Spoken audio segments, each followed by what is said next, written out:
Europe 1, 14h, 15h, on de la te raconte. Bonjour à tous. L'histoire d'un tueur très particulier aujourd'hui.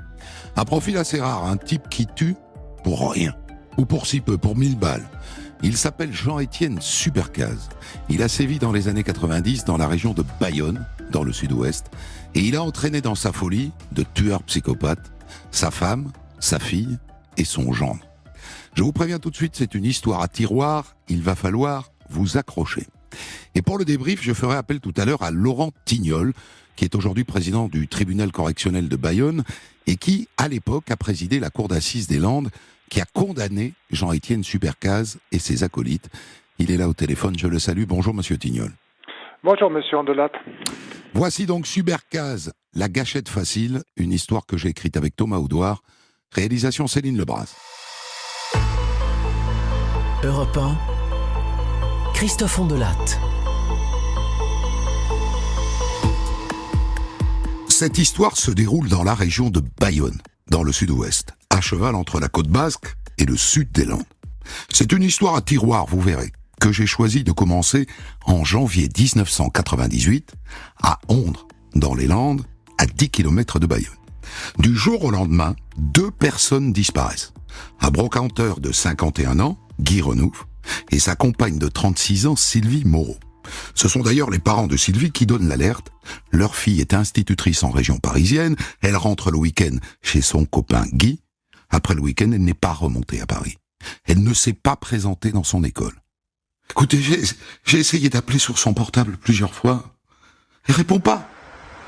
Les gendarmes vont alors jeter un coup d'œil chez ce Guy Renouf. Sa villa est à 500 mètres de la plage. Les volets sont fermés, il n'y a personne. Et sa voiture, une fourgonnette C15, n'est pas là. Et ce qui est étrange, c'est que les trousses de toilette de Guy et de Sylvie sont dans la salle de bain. Ils ne seraient pas partis sans. Ils ne sont donc pas partis en goguette. Et donc les gendarmes se rencardent sur ce couple. Lui d'abord, Guy Renouf, 51 ans, 15 ans de plus qu'elle donc. Avant, il était instituteur comme elle. Et puis il s'est reconverti comme brocanteur au Pays Basque. Dans le monde des brocs du coin, tout le monde le connaît. Un peu flambeur, un gars qui se promène toujours avec un caniche. Guy, bon, quand il a gagné un peu d'argent, et qu'il a un petit coup dans le nez, il sort les billets comme ça, et il les montre à tout le monde. Il est comme ça, Guy, hein. D'autres racontent qu'il aurait trouvé un trésor. Ou à mon avis, c'est à cause de ça qu'il a disparu. Hein. Il est parti avec son trésor. Ou alors il s'est fait agresser, il se l'est fait voler. Mais de quel trésor parlez-vous? Il avait dégoté un reliquaire, un globe, au centre duquel se trouve un cœur humain. Ça, c'est hors du commun, hein. Ça a beaucoup de valeur, hein. Il a dû faire des envieux. Sauf que le reliquaire en question, les gendarmes le retrouvent dans le fatras de sa maison. Le trésor n'est pour rien dans sa disparition. Et plus le temps passe, plus on se dit qu'il leur est arrivé quelque chose. Là-dessus, la famille de Sylvie Moreau informe les gendarmes qu'un retrait de 3000 francs a été effectué avec sa carte bancaire. Un soir à 23h, 3000 francs, c'est beaucoup. Sylvie ne retire jamais autant d'argent. Du coup, les gendarmes s'intéressent à son compte en banque. Et là, ils s'aperçoivent que sa carte a aussi été utilisée dans une station-service. Dans cette station, il n'y a pas de caméra vidéo. Dommage. Mais par la carte, les gendarmes identifient quelqu'un qui a fait le plein au même moment. Quand vous faites le plein, monsieur, vous remarquez quelque chose parmi les autres véhicules qui sont là? Oui, j'ai remarqué 2 femmes qui faisaient le plein en même temps que moi. Ah, vous pouvez les décrire, ces femmes? Oui, il y avait une femme blonde, une quarantaine d'années, corpulence normale. Et puis une femme plus petite, brune, boulotte, d'environ 25 ans. Vous remarquez quelque chose dans leur comportement? Ah oui, j'ai bien vu qu'elles avaient l'air d'hésiter au moment de payer avec la carte. Très intéressant tout ça. D'abord, ça n'est pas Sylvie qui utilise sa carte, elle n'a pas 25 ans, et elle n'est pas blonde. Je dis ça parce que l'hypothèse existe encore, que Sylvie et Guy soient en vadrouille, qu'il ne leur soit rien arrivé de grave. Il Hypothèse ténue, je vous l'accorde, et de plus en plus ténue. Guy, par exemple, a des problèmes cardiaques depuis des années. Il n'est pas allé à son dernier rendez-vous avec son cardiologue. Il aurait arrivé quelque chose à ces deux-là. Ça paraît de plus en plus certain. Et d'ailleurs, le procureur des Landes finit par ouvrir une information judiciaire pour disparition inquiétante.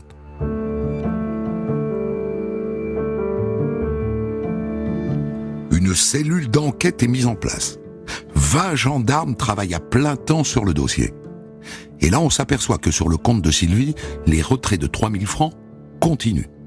3 000, c'est la somme maximum que la carte permet de retirer.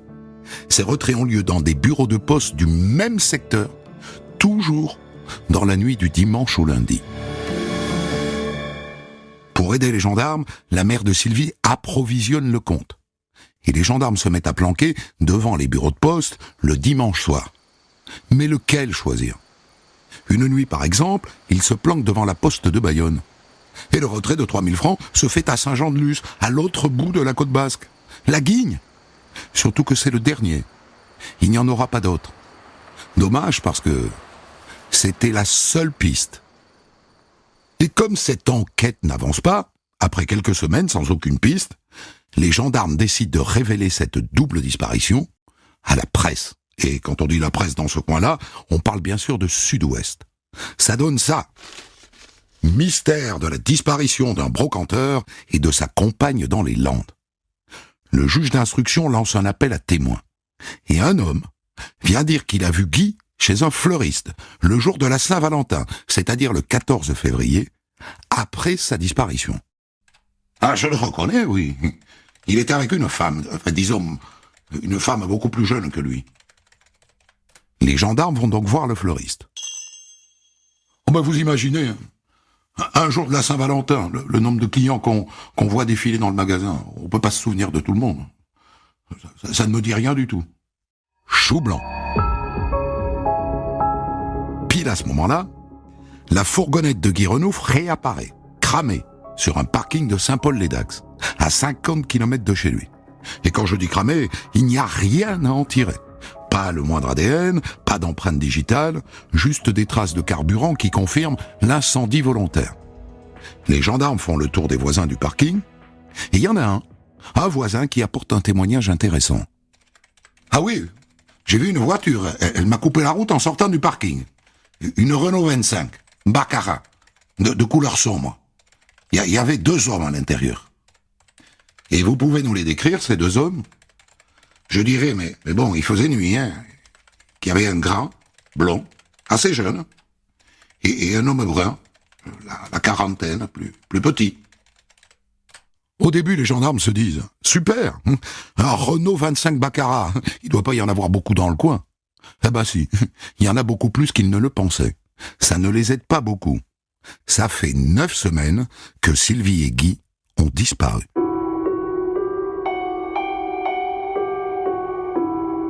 Là-dessus, le 23 mars, surgit une autre affaire. Toujours dans la région de Bayonne, dans le sud des Landes. Une mère de famille est en train de préparer son repas. Ses enfants de 2, 9 et 11 ans sont là, et son mari ne va pas tarder à rentrer. Et là, 2 hommes font irruption dans sa cuisine. Cagoulés, armés et gantés. « Tu bouges pas, et tout va bien se passer. On est là pour le pognon, c'est tout. On attend que ton mari rentre de la pharmacie avec sa recette. » L'un d'eux se met près de la porte d'entrée. Soudain, la porte s'ouvre et un des enfants crie « Papa ! Papa !» Et le père se retrouve enfermé avec le reste de sa famille. Ils veulent donc la recette. « Mais je l'ai pas sur moi. Je l'ai laissé à l'officine. »« Ok. Toi, tu l'accompagnes jusqu'à la pharmacie. Moi, je reste avec la femme et les enfants. » C'est le petit trapu qui donne les ordres, et le plus jeune qui obéit. Et donc le jeune accompagne le père jusqu'à sa pharmacie, et il lui remet l'argent de la caisse, 25 000 francs, 3 800 €, et ils reviennent. « Bon, maintenant tu me donnes ta carte bleue, et le code. » Et ensuite ils fouillent la maison.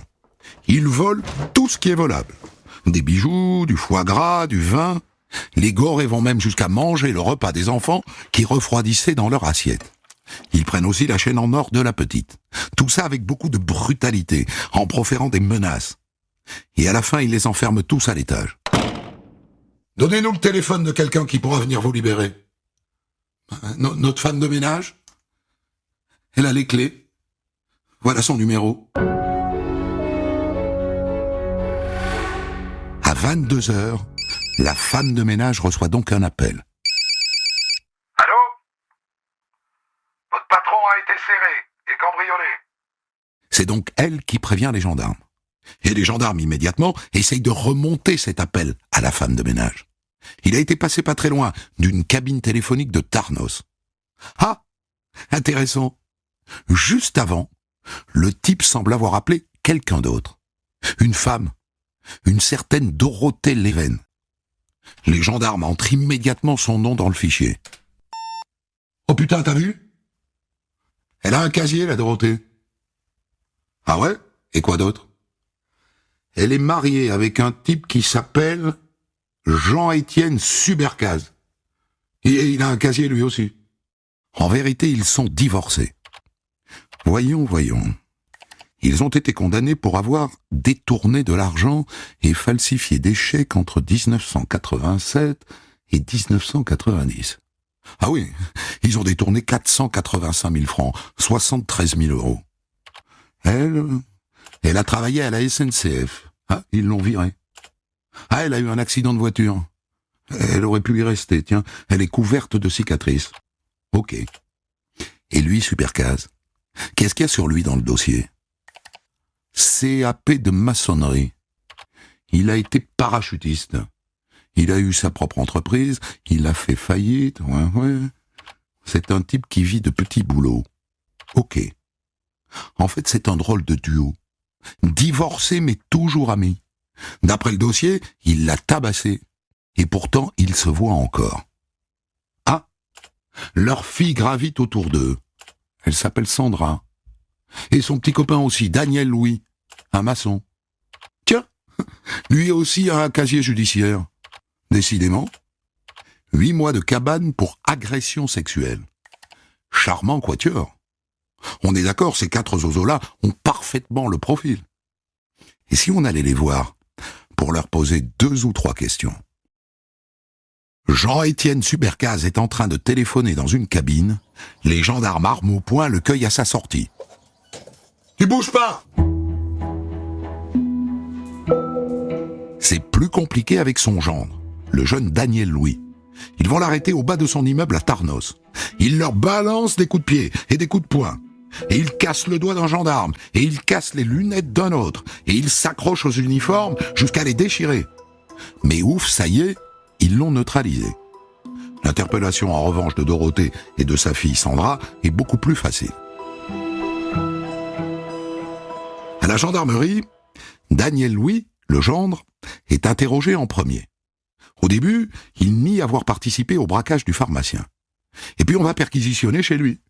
Et là on retrouve une arme, et surtout des bijoux volés chez le pharmacien.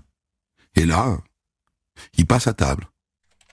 Au début, avec Jean-Étienne, mon beau-père, on faisait des cambriolages, mais on avait beaucoup de mal à écouler les objets.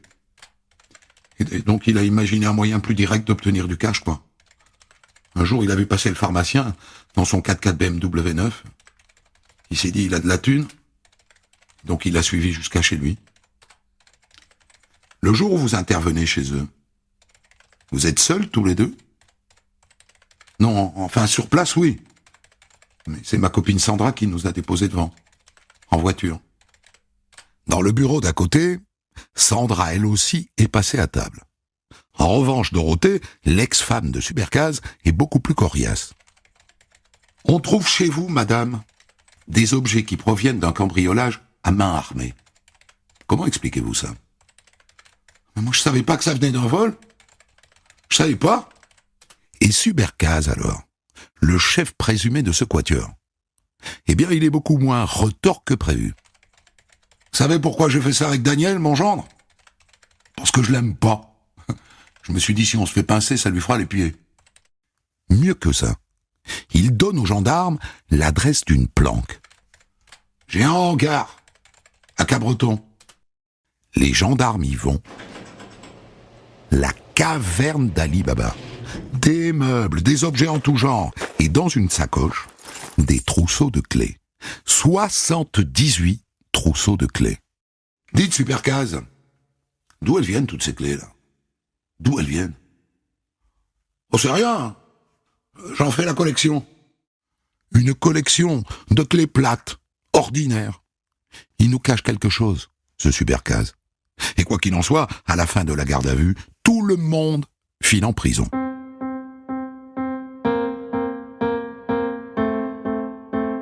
Mais l'enquête se poursuit et les gendarmes commencent à se rencarder sur la Miss Dorothée Leven, ex-Madame Supercase. Et là, ils s'aperçoivent qu'elle est connue comme le loup blanc dans l'univers des brocanteurs du coin. Et là, ça fait tilt. Brocanteur. Est-ce qu'elle ne connaîtrait pas Guy Renouf, qui a disparu depuis 3 mois? Eh bien si. Non seulement elle le connaît, mais en plus, d'après ce que disent les gens, elle le dragouillait à l'occasion. Les gendarmes retournent chez elle, ils prennent tous ses bijoux, ils en font des photos, et ils vont les montrer aux familles de Guy Renouf et de Sylvie Moreau. Regardez bien ces photos-là. Est-ce que vous reconnaissez les bijoux? Ah ben oui, ça là, ça c'est à Sylvie. Et vous voulez la meilleure? Jean-Étienne Supercase a une Renault 25 Baccarat. Les Supercases sont beaucoup plus que de simples voleurs. En fouillant encore, les gendarmes se rendent compte que le lendemain de la disparition de Guy Renouf et de Sylvie Moreau, Daniel Louis a loué une voiture, avec laquelle il a parcouru 2338 kilomètres. Où a-t-il pu aller? Le 4 mai 1998, les membres du Quatuor Supercase sont extraits de leur cellule et les gendarmes les amènent tout droit chez Guy Renouf. Ils ont pris avec eux l'énorme trousseau de clés retrouvés dans le hangar. Tiens, l'une des clés ouvre la porte d'entrée de Guy Renouf. Tiens,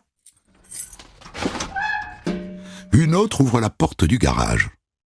Comment est-ce que vous expliquez ça, monsieur Supercase? C'est des clés que j'ai trouvées dans un sac que j'ai volé dans le coffre d'une voiture. Moi, je savais pas qu'elles s'ouvraient ici.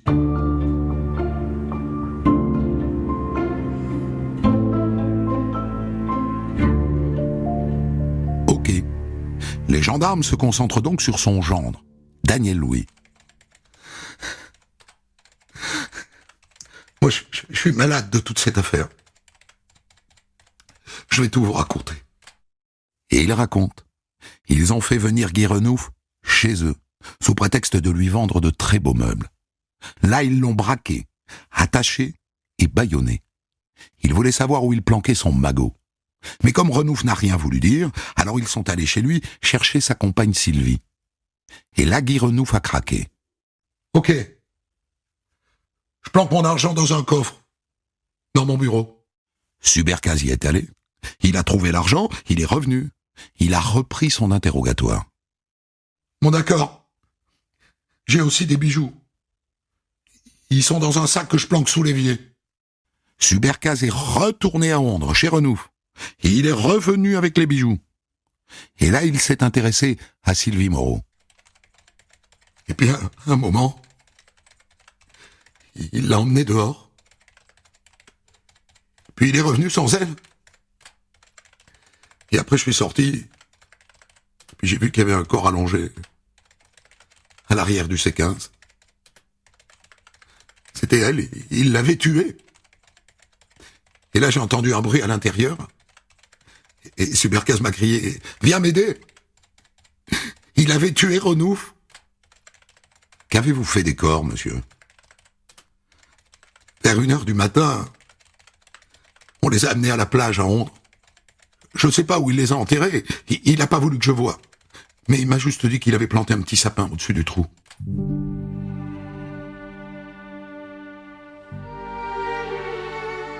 Et après, avec la fameuse voiture de location, ils sont allés tous les deux à Paris, ou plutôt à Courbevoie, pour cambrioler l'appartement de Sylvie Moreau, dont ils avaient pris les clés, et qu'ils n'ont pas trouvé, figurez-vous.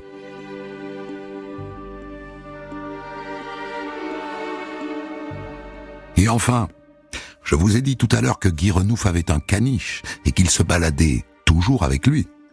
Eh bien lui, ils ne l'ont pas tué, figurez-vous. En rentrant de Paris, ils se sont arrêtés devant un refuge à Bordeaux et ils l'ont jeté par-dessus le grillage. Ils ont donc un cœur pour les caniches, mais pas pour leur maître. On a toute l'histoire, mais racontée par le gendre, Daniel Louis. Est-ce que Subercase lui-même va confirmer? Pas pour l'instant. Je vais préparer ma défense. Je vous ferai des déclarations ultérieurement. Il ignore à ce moment-là que les 3 autres l'ont balancé. Et en attendant, lui et son gendre sont mis en examen pour assassinat. Et les 2 femmes pour complicité et recel. Et bien sûr, Daniel Louis conduit les gendarmes à l'endroit où il pense que Subercase a enterré les corps. Sur la plage. On creuse et on les trouve. 2 cadavres enroulés dans une couverture. Subercase et son gendre sont là, devant le trou. Daniel Louis baisse les yeux, mais Jean-Étienne Subercase reste impassible. Pas pour longtemps. Il craque 15 jours plus tard dans le bureau du juge. Enfin, pas totalement. Il dit que pour Sylvie, le coup est parti tout seul, et que donc il a été obligé de tuer aussi Guy Renouf. Mais il dit aussi où il a planqué l'arme dans son hangar, dans une cache aménagée dans un meuble.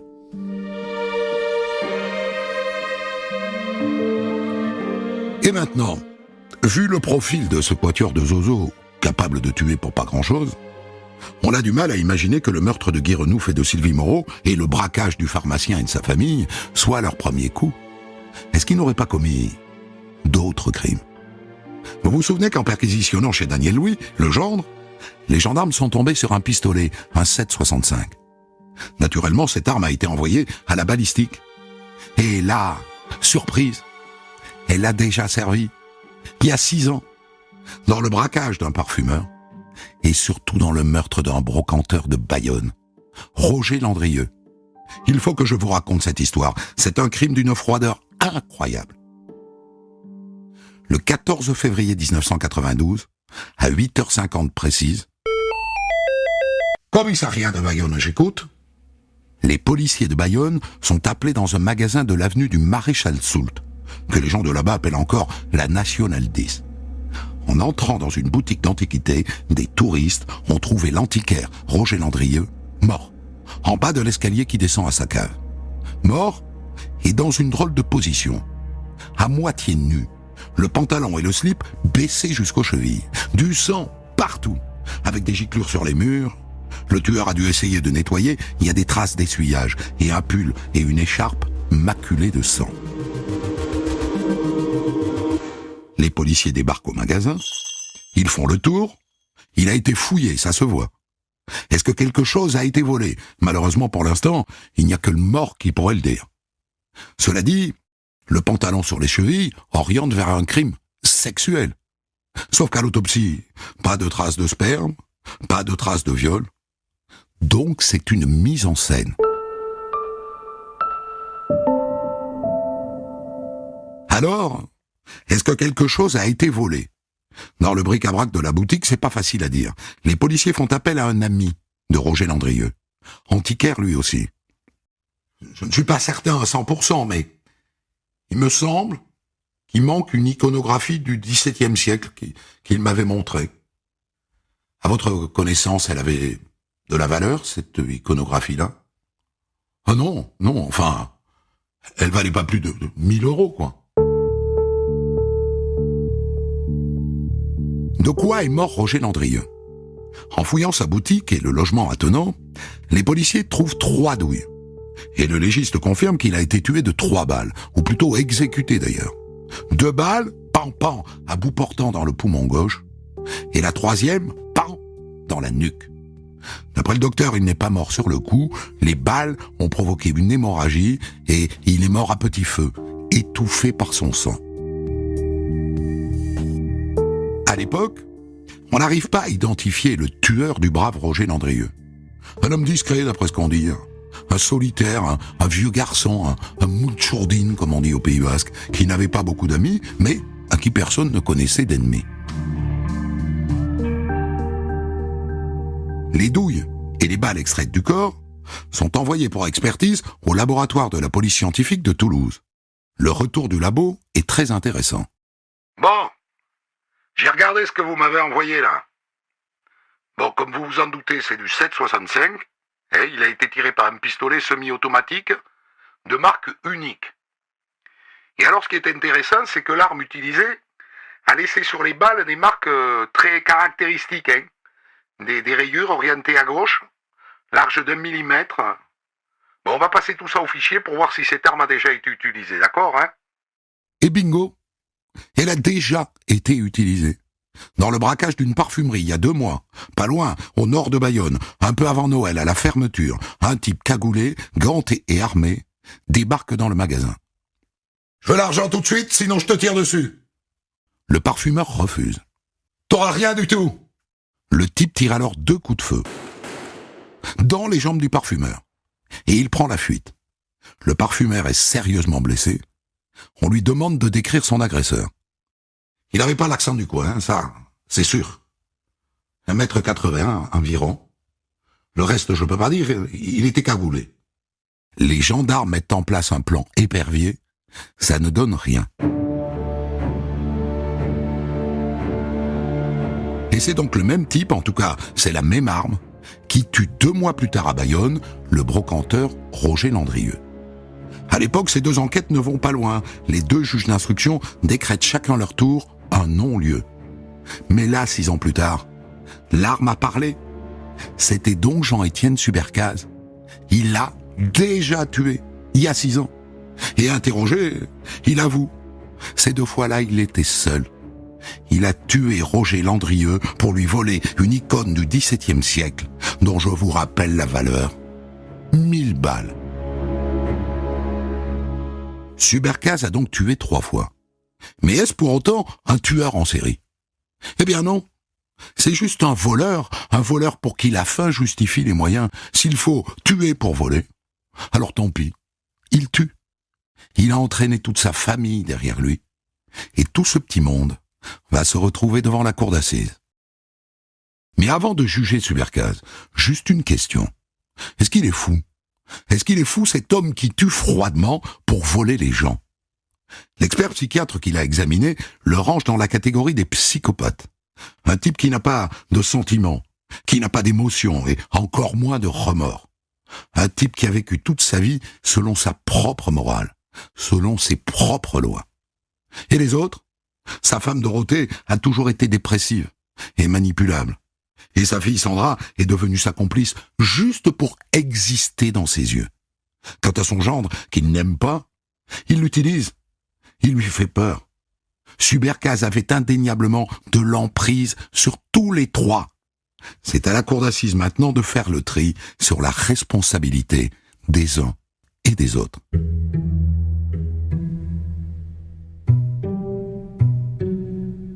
Le procès s'ouvre en juin 2001 devant la cour d'assises des Landes à Mont-de-Marsan. On aurait voulu que Jean-Étienne Subercase parle, qu'il s'explique, qu'il se livre. Il ne dit rien. Il se mure dans le silence. Il avait prévenu le président avant l'audience. Il a tout dit pendant l'instruction. Il sait qu'il va finir sa vie en prison. Il ne dira rien de plus. Et les 3 autres, à chaque fois qu'on leur pose une question, se tournent vers lui genre « Qu'est-ce qu'il faut que je réponde ?» Il est resté le chef. Ce procès est marqué à sa toute fin par une scène terrible et assez révélatrice. L'avocat de Jean-Étienne Subercase se lève pour plaider. Et il s'évanouit. « Vous voulez qu'on appelle les pompiers ou le SAMU, maître ?»« Non, ça sera pas la peine. Je vais me reposer un peu et reprendre. » Il veut reprendre sa plaidoirie. Il s'évanouit à nouveau. C'est un acte manqué. Comment défendre un homme indéfendable? Et c'est finalement son associé qui finit la plaidoirie à sa place. Et à la fin, le chef est condamné au max. Jean-Étienne Subercase prend perpète, assorti d'une peine de sûreté de 22 ans, incompressible. Daniel Louis, qui l'a embobiné, est condamné à 20 ans. Et Dorothée Leven, son ex-femme, finalement, est lavée de la complicité de meurtre. Elle prend 7 ans pour recel de vol à main armée. Et la jeune Sandra, elle aussi, est condamnée comme une complice secondaire. Elle prend 5 ans, dont 3 seulement fermes. Le verdict consacre Jean-Étienne Subercase comme le grand manipulateur de cette épopée criminelle. Voilà donc pour cette histoire que nous allons débriefer maintenant. C'est assez rare avec le président de la cour d'assises qui a condamné le Quatuor à l'époque en 2001, donc à Mont-de-Marsan. Vous êtes là, Laurent Tignol. Oui, je vous entends. Juste une question préalable avant d'entrer dans les détails de cette histoire, mais en général, quand on appelle comme ça les acteurs d'un procès qui a eu lieu il y a 18 ans, ils nous disent « Oh là là, je me souviens plus du tout de cette histoire, je suis désolé, je vais pas pouvoir vous aider. » Et vous, spontanément, vous nous avez dit « Oui, je suis capable d'en parler. » C'est donc qu'elle vous a marqué ? Écoutez, c'était peut-être l'histoire qui m'a le plus marqué dans ma carrière de président de cour d'assises. Vous en avez fait un récit qui est à la fois complet et qui a pu ressusciter chez moi un certain nombre de souvenirs ou d'aspects du dossier que j'avais oubliés. Bon, elle vous a marqué pourquoi ? D'abord, la lourdeur des crimes qui étaient imputés à toute la bande. On est sur 2 assassinats, un meurtre et des coups et blessures avec armes, en ce qui concerne Subercase. Et quand je parle d'assassinat, je dirais presque que c'est des cas d'école, c'est-à-dire que c'est l'assassinat programmé, le véritable assassinat. La veille, 24 heures avant, le projet était tout à fait défini et tout à fait mûr dans la tête de Subercase. C'est-à-dire qu'ils avaient enlevé ces 2 personnes avec l'intention, 24 heures avant, de les tuer une fois qu'ils auraient obtenu ce qu'ils cherchaient. On voit des crimes avec des gens qui sont emportés par la passion, par la folie, par la jalousie, même des assassinats qui sont provoqués par la jalousie. C'est le mari jaloux qui attend l'amende avec un fusil, mais cette froideur et cette détermination dans la conception du crime, c'est quand même assez rare. Alors Laurent Tignol, repartons de la peine au fond, parce que cette peine qui est donc concernant Subercase, perpétuité accompagnée d'une peine de sûreté de 22 ans incompressible, signifie que vous le considérez comme extrêmement dangereux. Pourquoi est-il dangereux, Subercase ? Écoutez, il a pris la peine maximale prévue par le code pénal. On ne peut pas, en France, prendre une peine plus lourde que ça, perpétuité plus la peine de sûreté maximale. Alors pourquoi ? Parce que d'abord, il y a la gravité des crimes qu'on lui reconnaissait, leur nombre. La dangerosité de Subercase, c'est sa je froideur. sais pas. Non, mais je crois que d'abord la peine, c'est surtout la série de crimes qu'on lui a imputés. Deuxièmement, je suis d'accord avec vous quand vous dites c'est pas un psychopathe. À la limite, un psychopathe serait plus dangereux. Subercase était quelqu'un c'est pas un tueur en série. C'était un peu l'opposition que j'avais avec l'avocat général, qui avait tendance à considérer que c'était plutôt un serial killer. Et moi, j'ai pensé plutôt que c'était, et je vous rejoins sur ce point, que c'est plutôt une personne totalement dénuée d'affect et amorale qui tue parce qu'il a besoin, mais il ne trouvait pas une jouissance particulière dans le fait de tuer. Il tue vraiment pour pas grand-chose, parce que le butin, à chaque fois, est assez misérable. Ça ne pèse rien par rapport au prix d'une vie. Il n'y a pas grand-chose qui pèse par rapport au prix d'une vie, mais effectivement, les butins sont assez misérables. Alors, il y a chez Subercase un caractère qui doit être noté, c'est la soumission qui a été la sienne à la peine, à son procès, l'idée qu'il avait abandonné tout besoin de se défendre et qu'il était intimement persuadé qu'il finirait ses jours en prison et que finalement cela lui convenait. Il y a un côté un peu curieux chez lui qui était peut-être le plus déroutant. C'est-à-dire cet homme froid, calculateur, un peu gourou, entraînant sa famille dans une dérive criminelle.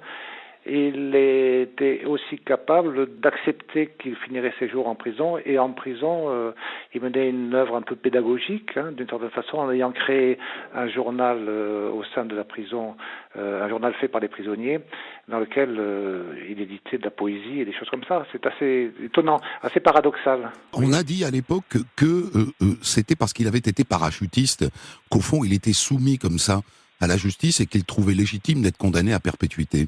Ça vous paraît tenir, ça ? C'est possible, c'est possible. Je pense que Supercaz est une personne intelligente. C'est le genre de personne que vous rencontrez dans un restaurant, un jour que vous promenez en campagne, vous arrivez dans un restaurant inconnu, on vous met à une table à côté d'une personne comme lui, vous pouvez engager une conversation et avoir une conversation intéressante. Il était curieux, il connaissait pas mal de choses, un aspect esthète aussi qui était pas négligeable, et un besoin de reconnaissance sociale. Tout ça a été mélangé. Et aussi, tout d'un coup, la soumission à un destin un peu. C'est un peu comme ça que je le sentais. C'est-à-dire qu'une fois qu'il a été pris, finalement, il s'est pas beaucoup défendu. Oui. Et remarquez bien, maintenant, vous évoquez son histoire et vous évoquez le fait qu'il a lui-même donné des éléments qui ont permis de l'incriminer. Mais il livre la cage dans laquelle il y a les clés, et les clés qui permettent de l'incriminer dans la disparition de Sylvie Moreau et de Guy Renouf. Eh oui. C'est assez étonnant quand même, comme s'il avait été arrivé au bout d'un parcours criminel qui n'avait plus de sens à aller plus loin. Pourquoi et que donc la suite logique, c'était d'expier. Concernant son épouse, il y a eu débat, je suppose, au moment du verdict, parce que il y a deux hypothèses. Soit c'est elle qui lui dit, dis donc, moi je connais un brocanteur qui s'appelle Guy Renouf, qu'entre parenthèses j'ai dragouillé, peut-être qu'elle lui dit pas ça, mais qui a sans doute de l'argent planqué quelque part, on pourrait s'en prendre à lui. Et donc à ce prix-là, elle aurait été lourdement condamnée. Elle n'est finalement condamnée qu'à 7 ans de réclusion criminelle, ce qui est assez peu, et vous ne retenez pas la complicité d'assassinat et uniquement le recel, parce que c'est une pauvre femme manipulée? Non, je ne crois pas. Je pense que c'est simplement on manquait d'éléments probatoires. C'est pas l'impression qu'elle faisait. Elle était sous l'emprise de Supercaz. Supercaz tenait tout le monde sous emprise. Il tenait notamment son gendre sous emprise et sa fille. Mais le procès, ça a été un peu l'occasion d'une révolte de certains d'entre eux, notamment de la fille qui s'est tout d'un coup désolidarisée. Toute sa vie, elle avait été sous la domination de cet homme qui au-delà d'être son père, avait fait d'elle une voleuse, sans lui laisser le choix. Quant à Louis, c'était un grand escogriffe, n'ayant pas les mêmes capacités intellectuelles que Supercaz, et qui a été manipulé par Supercaz, et qui se retrouvait aux assises, alors que dans le fond, c'était un suiviste, quoi. Alors sa femme, je ne saurais trop quoi dire. Je pense que la cour d'assises a bien fait de ne la condamner que pour recel, parce qu'on n'avait pas la certitude. Enfin, elle a quand même pris 7 ans. Pour un recel, c'est quand même assez grave. Je pense que même si elle n'était pas au courant du projet criminel antérieurement au recel, elle était au courant après. Merci beaucoup, Laurent Tignol, d'avoir accepté 18 ans après de revenir sur cette affaire, l'affaire Supercaz. Je serai là demain à 2h de l'après-midi pour vous raconter une autre histoire, comme tous les jours, 7 jours sur 7, sur Europe 1. Salut! Retrouvez Christophe Ondelat 7 jours sur 7 de 14h à 15h sur Europe 1 et en podcast sur europe1.fr.